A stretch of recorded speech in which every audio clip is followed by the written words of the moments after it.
صحابی عرض کرتا ہے اللہ کے حبیب میں مال خریدتا ہوں لیکن مجھ سے دھوکہ ہو جاتا ہے، مجھ سے مال میں دھوکہ، معاملات میں دھوکہ ہو جاتا ہے، مال خرید کے لاتا ہوں اس میں دھوکہ ہو جاتا ہے۔ تو آپ نے فرمایا اگر تو نے مال خریدا ہے اور دھوکہ تجھ سے ہو گیا ہے، اب تجھے اس تجارت کو، اس معاملے کو فسخ کرنے کا پورا پورا حق حاصل ہے۔ پھر وہ اس تاجر کے ساتھ زیادتی نہیں ہے، جس کے ساتھ دھوکہ ہوا اور جس کے ساتھ مکر اور فریب ہوا اس نے وہ معاملہ فسخ کر دیا۔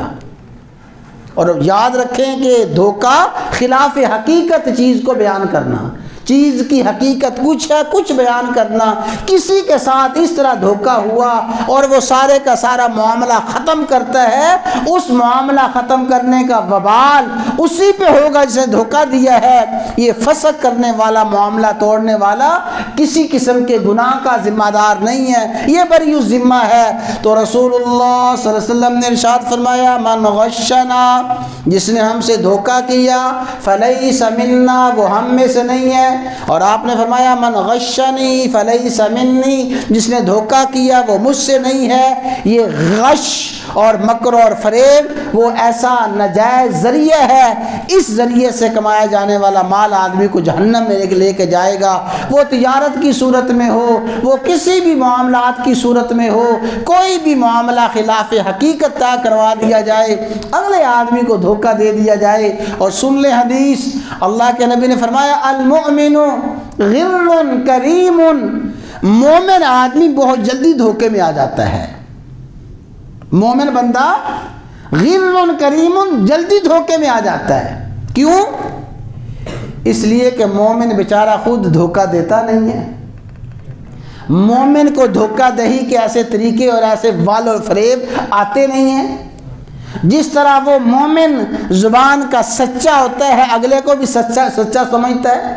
مومن خود دیانتدار ہوتا ہے، اگلے کو دیانتدار سمجھتا ہے، اور وہ اپنی دیانت، اپنی سادگی کی بنا پہ دھوکے میں آ جاتا ہے۔ لیکن اللہ کے حبیب نے اسے چھوٹ دی ہے کہ ایسا دھوکہ کھانے والا اس معاملے کو فسخ کر سکتا ہے، معاملہ ختم کر سکتا ہے، اس کو اللہ کے حبیب نے اختیار دیا ہے۔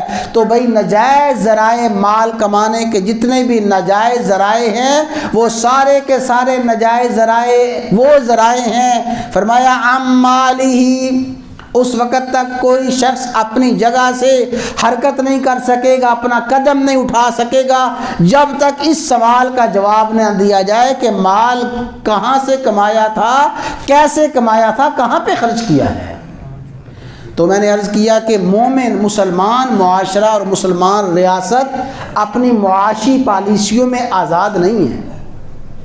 ہاں سمجھ لیں، ہماری معیشت اور ہماری معاشی پالیسیاں پابند ہیں قانون شریعت کے، پابند ہیں رسول اللہ صلی اللہ علیہ وسلم کے فرامین کے۔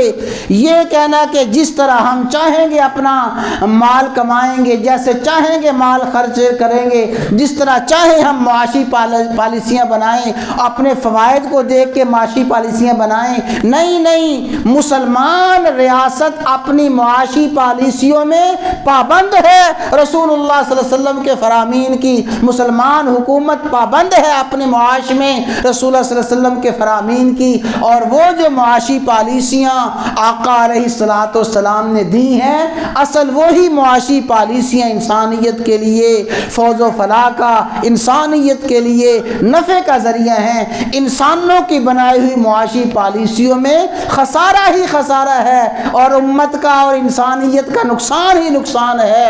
100% فائدہ ہے وہ معاشی پالیسیاں اپنانے میں جو معاشی پالیسیاں رسول اللہ صلی اللہ علیہ وسلم ہمیں دے کے گئے تھے، شریعت نے دی ہے، اسلام نے دی ہے۔